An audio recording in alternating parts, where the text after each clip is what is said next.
आदरणीय प्रधानमंत्री जी, उच्च शिक्षा में परिवर्तनकारी सुधार राष्ट्रीय शिक्षा नीति 2020 के परिप्रेक्ष्य में राष्ट्रीय सम्मेलन में आज आपके स्वागत के लिए देश के कोने कोने से 1000 से भी अधिक विश्वविद्यालयों के कुलपतिगण, अध्यापकगण, 45,000 से भी अधिक महाविद्यालयों, डिग्री कॉलेजों के प्राचार्यगण और अध्यापकगण और 150 से भी अधिक राष्ट्रीय महत्व के संस्थानों के अध्यक्ष, निदेशक और महानिदेशक गण सहित देश और विदेश के प्रमुख शिक्षाविद आज आपके सामने आपका हृदय की गहराइयों से अभिनंदन करने के लिए दूर दूर से जुड़े हैं। कस्तूरी रंगन जी स्वयं और अपनी कमेटी के तमाम सदस्यों के साथ आज यहाँ पर उपस्थित हैं और इसलिए मैं कस्तूरी रंगन जी का भी हृदय की गहराइयों से अभिनंदन कर रहा हूँ। प्रधानमंत्री जी, पद्म भूषण कस्तूरी रंगन जी की अध्यक्षता में जो ये एनईपी की कमेटी है, ये पूरी दुनिया का सबसे बड़ा नवाचार के रूप में मुझे लगता है कि होगी, जिसमें 2 लाख से अधिक ग्राम समितियों के साथ 1000 से अधिक विश्वविद्यालय, 33 करोड़ छात्र छात्राओं के अभिभावकों से परामर्श, सारे अध्यापकगण, विशेषज्ञगण, सभी एनजीओ, जनप्रतिनिधिगण, देश भर के सभी शिक्षा मंत्रियों से एक बार नहीं बल्कि कई बार, देश के मुख्यमंत्रियों से तमाम समय समय पर संवाद और जनप्रतिनिधि से लेकर के जो पब्लिक डोमेन में डालने के बाद 2.25 लाख से भी अधिक जो सुझाव आए हैं, उसके व्यापक विश्लेषण के बाद जो ये अमृत निकल करके प्रधानमंत्री जी ये हमारे सामने आया है।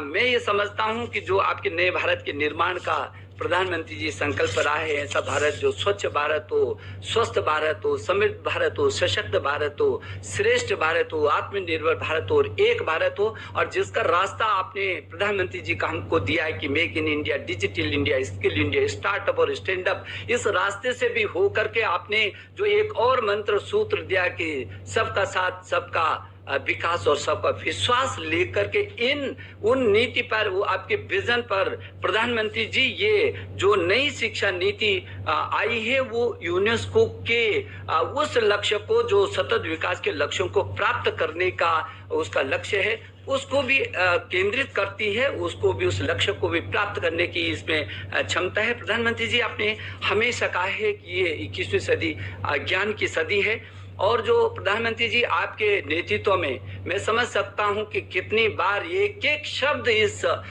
नई शिक्षा नीति का आपसे होकर के गुजरा है, बार बार आपका मार्गदर्शन जो हमको मिला है, और मैं समझ सकता हूं कितनी संवेदनशीलता से प्रधानमंत्री जी आप कितने चिंतित थे इस नई शिक्षा नीति को लाने के लिए। 1 बार नहीं, 2 बार नहीं, 3 बार नहीं, 4 बार सहित बार आपने हमारा मार्गदर्शन किया। आपके मानवता के व्यापक विजन के साथ मानवीय मूल्यों के आधार पर समावेशी और सार्वभौमिकता लिए उत्कृष्टता और गुणवत्ता से ज्ञान, विज्ञान, अनुसंधान, प्रौद्योगिकी तथा नवाचार के साथ उदारवादी और विश्व प्रतिस्पर्धी रूप में भारत नॉलेज वेस्ट सुपर पावर बनाने के लिए आपके श्रेष्ठ भारत के संकल्प को धरती पर क्रियान्वित करने के लिए आज ये देश भर का शिक्षा परिवार प्रधानमंत्री जी एकत्रित हुआ है। हम आपको भरोसा दिलाने के लिए दूर दूर से आपके साथ जुड़े हैं। मैं बहुत विनम्रता से आपको निवेदन करना चाहता हूं, प्रधानमंत्री जी हमारा मार्गदर्शन करें, आपके आशीर्वाद के हम अभिलाषी हैं। प्रधानमंत्री जी नमस्कार। मंत्रिमंडल में मेरे सहयोगी श्रीमान रमेश पोखरियाल निशंक जी, श्रीमान संजय धोत्रे जी, नेशनल एजुकेशन पॉलिसी, राष्ट्रीय शिक्षा नीति में बहुत महत्वपूर्ण भूमिका निभाने वाले देश के जाने माने वैज्ञानिक डॉक्टर कस्तूरी रंगन जी और उनकी टीम, इस सम्मेलन में भाग ले रहे वाइस चांसलर्स, अन्य सभी शिक्षाविद, सभी महानुभाव, आप सभी का बहुत बहुत अभिनंदन। नेशनल एजुकेशन पॉलिसी, राष्ट्रीय शिक्षा नीति के संदर्भ में आज का ये इवेंट बहुत ही महत्वपूर्ण है। इस कॉन्क्लेव से भारत के एजुकेशन वर्ल्ड को नेशनल एजुकेशन पॉलिसी, राष्ट्रीय शिक्षा नीति के विभिन्न पहलुओं के बारे में विस्तृत जानकारी मिलेगी।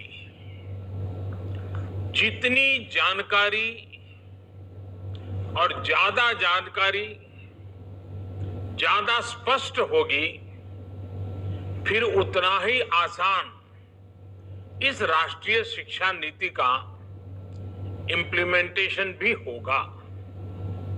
साथियों, 3-4 साल के व्यापक विचार विमर्श के बाद लाखों सुझावों पर लंबे मंथन के बाद राष्ट्रीय शिक्षा नीति को स्वीकृत किया गया है। आज देश भर में इसकी व्यापक चर्चा हो रही है।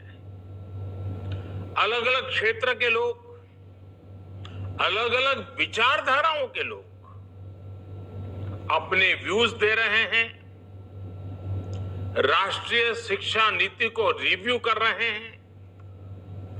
एक हेल्दी डिबेट है। ये जितनी ज्यादा होगी उतना ही लाभ देश की शिक्षा व्यवस्था को मिलेगा। ये भी खुशी की बात है कि राष्ट्रीय शिक्षा नीति आने के बाद देश के किसी भी क्षेत्र से, किसी भी वर्ग से ये बात नहीं उठी कि इसमें किसी तरह का बायस है या किसी एक तरफा कोई झुकाव है। ये एक इंडिकेटर भी है कि लोग बरसों से चली आ रही एजुकेशन सिस्टम में जो बदलाव चाहते थे वो उन्हें देखने को मिले हैं। वैसे कुछ लोगों के मन में ये सवाल आना बहुत स्वाभाविक है कि इतना बड़ा रिफॉर्म कागज पर तो कर दिया, लेकिन इसे जमीन पर कैसे उतारा जाएगा? यानी अब सबकी निगाहें इसके इम्प्लीमेंटेशन की तरफ है। इस चैलेंज को देखते हुए व्यवस्थाओं को बनाने में जहां कहीं कुछ सुधार की आवश्यकता है, वो हमें सबको मिलकर के करना है और करना ही है।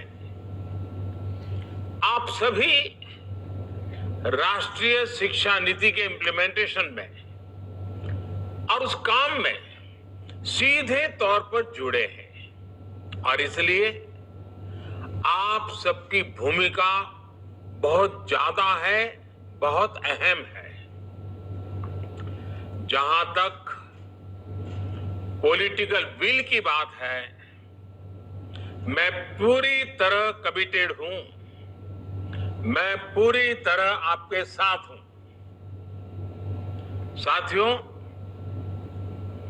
हर देश अपनी शिक्षा व्यवस्था को अपनी नेशनल वैल्यूज के साथ जोड़ते हुए अपने नेशनल गोल्स के अनुसार रिफॉर्म्स करते हुए आगे बढ़ता है। मकसद ये होता है कि देश का एजुकेशन सिस्टम अपनी वर्तमान और आने वाली पीढ़ियों को फ्यूचर रेडी रखे, फ्यूचर रेडी करे। भारत की नेशनल एजुकेशन पॉलिसी, राष्ट्रीय शिक्षा नीति का आधार भी यही सोच है। राष्ट्रीय शिक्षा नीति 21वीं सदी के भारत की, नए भारत की फाउंडेशन तैयार करने वाली है। 21वीं सदी के भारत को हमारे युवाओं और हमारे युवाओं को जिस तरह की एजुकेशन की जरूरत है, जैसी स्किल्स चाहिए, राष्ट्रीय शिक्षा नीति पर इन बातों पर विशेष फोकस है। भारत को ताकतवर बनाने के लिए, विकास की नई ऊंचाई पर पहुंचाने के लिए भारत के नागरिकों को और सशक्त करने के लिए उन्हें ज्यादा से ज्यादा अवसरों के उपयुक्त बनाने के लिए इस एजुकेशन पॉलिसी में खास जोर दिया गया है। जब भारत का स्टूडेंट, चाहे वो नर्सरी में हो या फिर कॉलेज में साइंटिफिक तरीके से पढ़ेगा, तेजी से बदलते हुए समय और तेजी से बदलती जरूरतों के हिसाब से पढ़ेगा, तो वो नेशन बिल्डिंग में कंस्ट्रक्टिव भूमिका निभा पाएगा। साथियों, बीते अनेक वर्षों से हमारे एजुकेशन सिस्टम में बड़े बदलाव नहीं हुए थे। परिणाम ये हुआ कि हमारे समाज में क्यूरोसिटी और इमेजिनेशन की वैल्यूज को प्रमोट करने के बजाय भेड़ चाल को ही प्रोत्साहन मिलने लगा था। कभी डॉक्टर बनने के लिए होड़ लगी, कभी इंजीनियर बनाने की होड़ लगी, कभी वकील बनाने की होड़ लगी। इंटरेस्ट, एबिलिटी और डिमांड की मैपिंग किए बिना होड़ लगाने की प्रवृत्ति से एजुकेशन को बाहर निकालना जरूरी था। हमारे स्टूडेंट्स में, हमारे युवाओं में क्रिटिकल थिंकिंग और इनोवेटिव थिंकिंग विकसित कैसे हो सकती है, जब तक हमारी शिक्षा में पैशन ना हो, फिलॉसफी ऑफ एजुकेशन ना हो, पर्पज ऑफ एजुकेशन ना हो। साथियों, आज गुरुवर रविंद्रनाथ ठाकुर की पुण्यतिथि भी है। वो कहते थे, उच्चतम शिक्षा वो है जो हमें सिर्फ जानकारी नहीं देती, बल्कि हमारे जीवन को समस्त अस्तित्व के साथ सद्भाव में लाती है। निश्चित तौर पर राष्ट्रीय शिक्षा नीति का बृहद लक्ष्य इसी से जुड़ा है। इसके लिए टुकड़ों में सोचने के बजाय एक होलिस्टिक अप्रोच की जरूरत थी, जिसको सामने रखने में राष्ट्रीय शिक्षा नीति सफल रही है। साथियों, आज जब राष्ट्रीय शिक्षा नीति मूर्त रूप ले चुकी है, तो मैं उस समय और सवालों की भी चर्चा आपसे करना चाहता हूं, जो हमारे सामने शुरुआती दिनों में आए थे। उस समय जो दो सबसे बड़े सवाल थे, वो यही थे कि क्या हमारी शिक्षा व्यवस्था हमारे युवाओं को क्रिएटिव, क्यूरियोसिटी और कमिटमेंट ड्रिवन लाइफ के लिए मोटिवेट करती है। आप लोग इस क्षेत्र में इतने वर्षों से हैं, आपने अपना जीवन शिक्षा के लिए खपा दिया है, समर्पित किया है।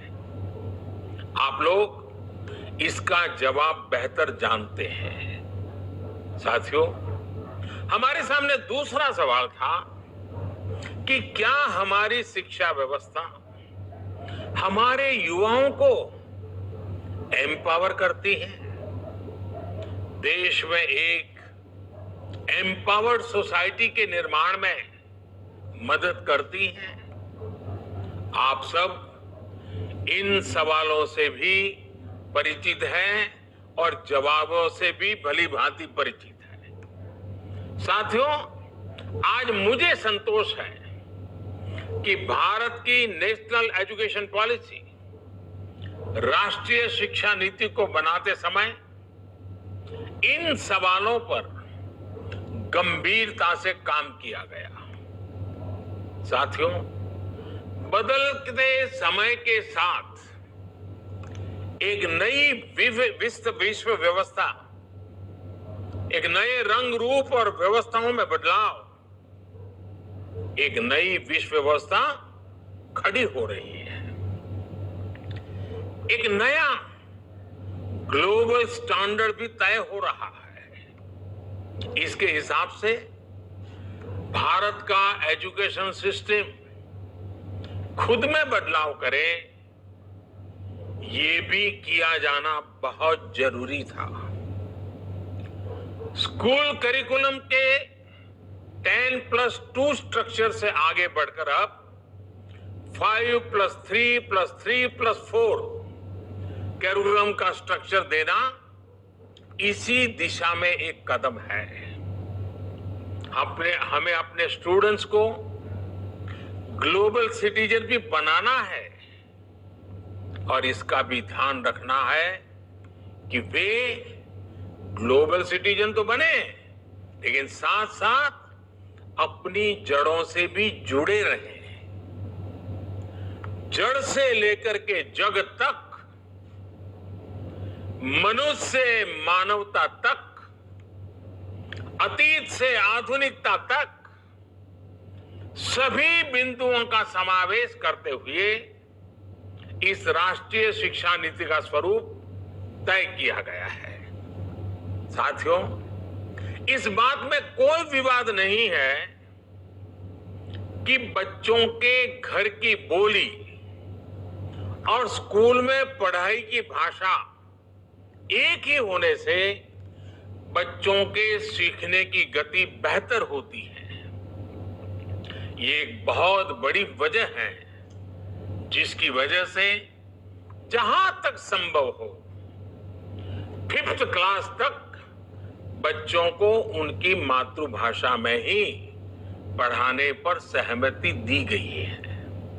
इससे बच्चों को और बच्चों की नींव तो मजबूत होगी ही, उनके आगे की पढ़ाई के लिए भी उनका बेस और मजबूत होगा। साथियों, अभी तक जो हमारी शिक्षा व्यवस्था है उसमें व्हाट टू थिंक, मैं बहुत जिम्मेवारी से बोल रहा हूं, व्हाट टू थिंक पर फोकस रहा है, जबकि इस शिक्षा नीति में हाउ टू थिंक उस पर बल दिया जा रहा है। ये मैं इसलिए कह रहा हूं कि आज जिस दौर में हम, और ये दौर ऐसा है जहां इंफॉर्मेशन और कंटेंट की कोई कमी नहीं है, एक प्रकार से बाढ़ आई हुई है। हर प्रकार की जानकारी आपके मोबाइल फोन पर अवेलेबल है। जरूरी ये है कि कौन सी जानकारी हासिल करनी है, क्या पढ़ना है। इस बात को ध्यान में रखकर ही राष्ट्रीय शिक्षा नीति में प्रयास किया गया है कि जो पढ़ाई के लिए लंबा चौड़ा सिलेबस होता है, ढेर सारी किताबें होती हैं, उसकी अनिवार्यता को कम किया जाए। अब कोशिश ये है कि बच्चों को सीखने के लिए inquiry based, discovery based, discussion based और एनालिसिस बेस्ड तरीकों पर जोर दिया जाए। इससे बच्चों में सीखने की ललक बढ़ेगी और उनके क्लास में उनका पार्टिसिपेशन भी बढ़ेगा। साथियों, हर विद्यार्थी को, स्टूडेंट को यह अवसर मिलना ही चाहिए कि वो अपने पैशन को फॉलो करे। वो अपनी सुविधा और जरूरत के हिसाब से किसी डिग्री या कोई कोर्स को फॉलो कर सके और अगर उसका मन करे तो वो छोड़ भी सके। अक्सर ऐसा होता है कि कोई कोर्स करने के बाद स्टूडेंट जब जॉब के लिए जाता है तो उसे पता चलता है कि जो उसने पढ़ा है वो जॉब की रिक्वायरमेंट को पूरा नहीं करता। कई स्टूडेंट को अलग अलग वजहों के से बीच में ही कोर्स छोड़कर जॉब करनी पड़ती है। ऐसे सभी स्टूडेंट्स की जरूरतों का ख्याल रखते हुए मल्टीपल एंट्री एग्जिट का ऑप्शन दिया गया है। अब स्टूडेंट वापस अपने कोर्स से जुड़कर अपनी जॉब रिक्वायरमेंट के हिसाब से ज्यादा इफेक्टिव तरीके से पढ़ाई कर सकता है, लर्न कर सकता है। इसका एक और एस्पेक्ट है, जब स्टूडेंट्स को यह भी स्वतंत्रता होगी कि अगर वो कोई कोर्स बीच में छोड़कर दूसरे कोर्स में प्रवेश लेना चाहे तो वो कर सकते हैं। इसके लिए वो पहले कोर्स से एक निश्चित समय तक ब्रेक ले सकते हैं और दूसरा कोर्स ज्वाइन कर सकते हैं। हायर एजुकेशन को स्ट्रीम से मुक्त करने, मल्टीपल एंट्री और एग्जिट क्रेडिट बैंक के पीछे यही एक बहुत लंबे दूर की सोच के साथ हम आगे आए हैं। हम उस एरा की तरफ बढ़ रहे हैं जहां कोई व्यक्ति जीवन भर किसी एक प्रोफेशन में ही नहीं टिका रहेगा। बदलाव निश्चित है, मान के चलिए, और इसके लिए उसे निरंतर खुद को रीस्किल और अपस्किल करते रहना ही होगा। नेशनल एजुकेशन पॉलिसी, राष्ट्रीय शिक्षा नीति में इसका भी बारीकी से ध्यान रखा गया है। साथियों, किसी भी देश के विकास में एक बड़ी भूमिका रहती है समाज के हर तबके की गरिमा, उसकी डिग्निटी। समाज का कोई व्यक्ति कोई भी काम करता हो, कोई निम्न नहीं होता है। हमें यह सोचना चाहिए कि भारत जैसे सांस्कृतिक से समृद्ध रहे देश में ये बुराई कहां से आई? ऊंच नीच का भाव, मेहनत मजदूरी करने वालों के प्रति हीन भाव, इस प्रकार की विकृति हमारे अंदर कैसे घर कर गई? इसकी एक बड़ी वजह रही है कि हमारी एजुकेशन का समाज के इस तबके के साथ एक डिस्कनेक्ट रहा। जब गांवों में जाएंगे, किसान को, श्रमिकों को, मजदूरों को काम करते देखेंगे, तभी तो उनके बारे में जान पाएंगे, उन्हें समझ पाएंगे वो कितना बड़ा योगदान कर रहे हैं। समाज की आवश्यकताओं की पूर्ति के लिए वो कैसे अपना जीवन खपा रहे हैं। उनके श्रम का सम्मान करना हमारी पीढ़ी को, वर्तमान को, भावी पीढ़ी को सीखना ही होगा। इसलिए राष्ट्रीय शिक्षा नीति में स्टूडेंट एजुकेशन और डिग्निटी ऑफ लेबर उस पर भी बहुत ध्यान दिया गया है। साथियों, 21वीं सदी के भारत से पूरी दुनिया को बहुत अपेक्षाएं हैं। भारत का सामर्थ्य है कि वो टैलेंट और टेक्नोलॉजी का समाधान पूरी दुनिया को दे सकता है। हमारी इस जिम्मेदारी को भी हमारी एजुकेशन पॉलिसी एड्रेस करती है। राष्ट्रीय शिक्षा नीति में जो भी समाधान सुझाए गए हैं उससे फ्यूचरिस्टिक टेक्नोलॉजी के प्रति एक माइंडसेट विकसित करने की भावना भी है। अब टेक्नोलॉजी ने हमें बहुत तेजी से, बहुत अच्छी तरह से, बहुत कम खर्च में समाज के आखिरी छोर पर खड़े स्टूडेंट तक पहुंचने का माध्यम दिया है। हमें इसका ज्यादा से ज्यादा उपयोग करना है। इस एजुकेशन पॉलिसी के माध्यम से टेक्नोलॉजी आधारित बेहतर कंटेंट और कोर्स के डेवलपमेंट में बहुत मदद मिलेगी। बेसिक कंप्यूटिंग पर बल हो, कोडिंग पर फोकस हो या फिर रिसर्च पर ज्यादा जोर, ये सिर्फ एजुकेशन सिस्टम ही नहीं बल्कि पूरे समाज की अप्रोच को बदलने का माध्यम बन सकता है। वर्चुअल लैब जैसे कंसेप्ट ऐसे लाखों साथियों तक बेहतर शिक्षा के सपने को ले जाने वाला है जो पहले से ही सब्जेक्ट्स पढ़ ही नहीं पाते थे, जिसमें लैब एक्सपेरिमेंट जरूरी हो। नेशनल एजुकेशन पॉलिसी, राष्ट्रीय शिक्षा नीति हमारे देश में रिसर्च और एजुकेशन के गैप को खत्म करने में भी अहम भूमिका निभाने वाली है।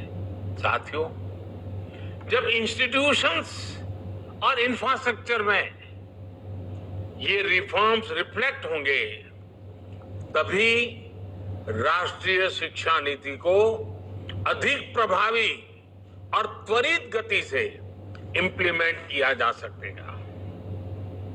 आज समय की मांग है कि इनोवेशन और एडॉप्शन की जो वैल्यूज हम समाज में निर्मित करना चाहते हैं वो खुद हमारे देश के इंस्टीट्यूशन से शुरू होनी चाहिए और जिसका नेतृत्व आप सबके पास है। जब हम एजुकेशन और विशेष हायर एजुकेशन को एम्पावर्ड सोसाइटी के निर्माता के रूप में खड़ा करना चाहते हैं तो इसके लिए हायर एजुकेशन इंस्टीट्यूशंस को भी एम्पावर करना जरूरी है। और मैं जानता हूं जैसे ही इंस्टीट्यूशंस को एम्पावर करने की बात आती है तो उसके साथ ही एक और शब्द चला आता है और वो शब्द आप भली बात ही जानते हैं। वो शब्द क्या है? ऑटोनॉमी। ऑटोनॉमी। आप भी जानते हैं कि ऑटोनॉमी को लेकर हमारे यहां दो तरह के मत पूरे देश में प्रवर्तमान है। एक कहता है कि सब कुछ सरकारी नियंत्रण से पूरी सख्ती से चलना चाहिए, तो दूसरा कहता है कि सभी संस्थानों को बाय डिफॉल्ट ऑटोनॉमी मिलनी चाहिए। पहली अप्रोच में नॉन गवर्नमेंट संस्थानों के प्रति मिसट्रस्ट दिखता है, तो दूसरी अप्रोच में ऑटोनॉमी को एंटाइटलमेंट के रूप में भी ट्रीट किया जाता है। गुड क्वालिटी एजुकेशन का रास्ता इन दोनों के बीच में से ही निकलता है, दोनों मतों के मध्य से ही निकलता है। जो संस्थान क्वालिटी एजुकेशन के लिए ज्यादा काम करे उसको ज्यादा फ्रीडम से रिवॉर्ड किया जाना चाहिए। इससे क्वालिटी को एनकरेजमेंट मिलेगा और सबको ग्रो करने के लिए इंसेंटिव भी मिलेगा। नेशनल एजुकेशन पॉलिसी, राष्ट्रीय शिक्षा नीति आने से पहले हाल के वर्षों में आपने भी देखा है कि कैसे हमारी सरकार ने अनेकों इंस्टीट्यूशंस को ऑटोनॉमी देने की पहल की है। मुझे उम्मीद है राष्ट्रीय शिक्षा नीति का जैसे जैसे विस्तार होगा, शिक्षा संस्थानों को ऑटोनॉमी की प्रक्रिया भी और तेज होगी। साथियों, देश के पूर्व राष्ट्रपति, महान वैज्ञानिक डॉक्टर एपीजे अब्दुल कलाम कहा करते थे, the purpose of education is to make good human beings with skill and expertise. Enlightened human beings can be created by teachers. वाकई शिक्षा व्यवस्था में बदलाव देश को अच्छे स्टूडेंट्स, अच्छे प्रोफेशनल्स और उत्तम नागरिक देने का बहुत बड़ा माध्यम आप सभी हैं। आप सभी टीचर्स ही हैं, प्रोफेसर्स ही हैं। शिक्षा जगत से जुड़े आप ही लोग इस काम को करते हैं और कर सकते हैं। इसलिए नेशनल एजुकेशन पॉलिसी, राष्ट्रीय शिक्षा नीति में डिग्निटी ऑफ टीचर्स का भी ध्यान रखा गया है। एक प्रयास ये भी है कि भारत का जो टैलेंट है वो भारत में ही रहकर आने वाली पीढ़ियों का विकास करे। राष्ट्रीय शिक्षा नीति में टीचर ट्रेनिंग पर बहुत जोर है।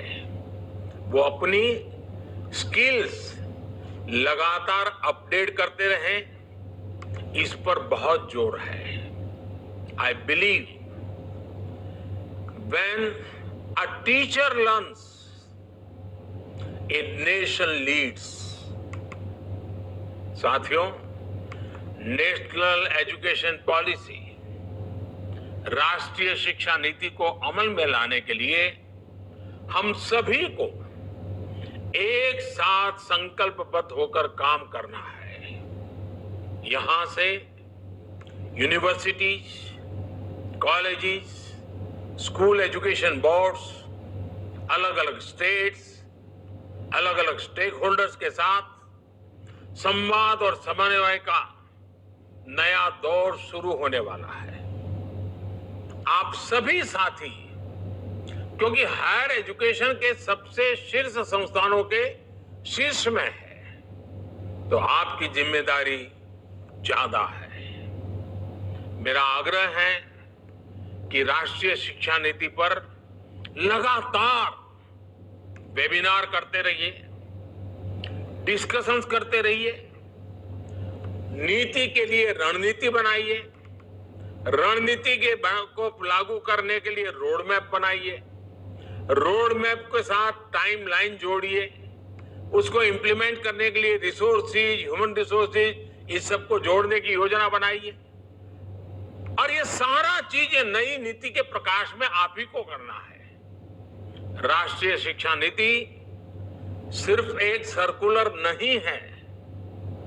राष्ट्रीय शिक्षा नीति सिर्फ सर्कुलर जारी करके, नोटिफाई करके इंप्लीमेंट नहीं हो सकती है। इसके लिए मन बनाना होगा। आप सभी को दृढ़ इच्छा शक्ति दिखानी होगी। भारत के वर्तमान और भविष्य को बनाने के लिए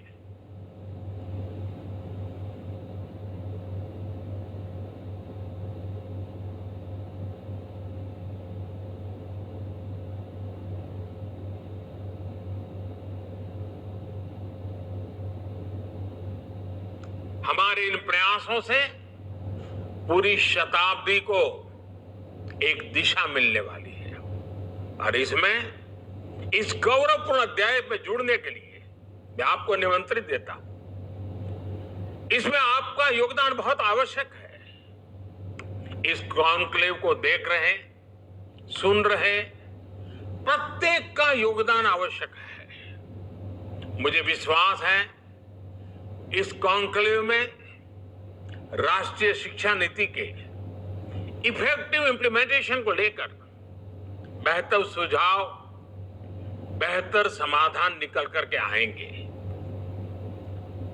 और मैं विशेष रूप से आज जब मुझे अवसर मिला है तो सार्वजनिक रूप से डॉक्टर कस्तूरी रंगन जी का, उनकी पूरी टीम का बहुत बहुत अभिनंदन करता हूं, बहुत बहुत धन्यवाद करता हूं। यह काम छोटा नहीं था, बहुत बड़ा काम था। बहुत लोगों के सुझाव थे, बहुत अपेक्षाएं थी और फुल स्टॉप कॉमा भी उधर उधर हो जाता तो पता नहीं क्या हो जाता। और इसलिए कस्तूरी रंगन जी और उनकी टीम ने कितनी बारीकी से एक तपस्या की तरह इस काम को किया होगा, तब जाकर के संपूर्णतः विवादों से मुक्त, विश्वास से भरी हुई, सपनों को संवारने वाली, संकल्प को ताकत देने वाली और सिद्धि में अटूट श्रद्धा के साथ ये नई शिक्षा नीति हमारे सामने आई है। मुझे विश्वास है कि देश के भावी पीढ़ी के उज्जवल भविष्य के लिए, वर्तमान पीढ़ी के सामर्थ्य को बढ़ाने के लिए ये नई शिक्षा नीति बहुत काम आएगी। मैं फिर एक बार शिक्षा जगत के आप सभी महानुभावों को प्रणाम करते हुए बहुत बहुत शुभकामनाएं देता हूं, बहुत बहुत आभार व्यक्त करता हूं।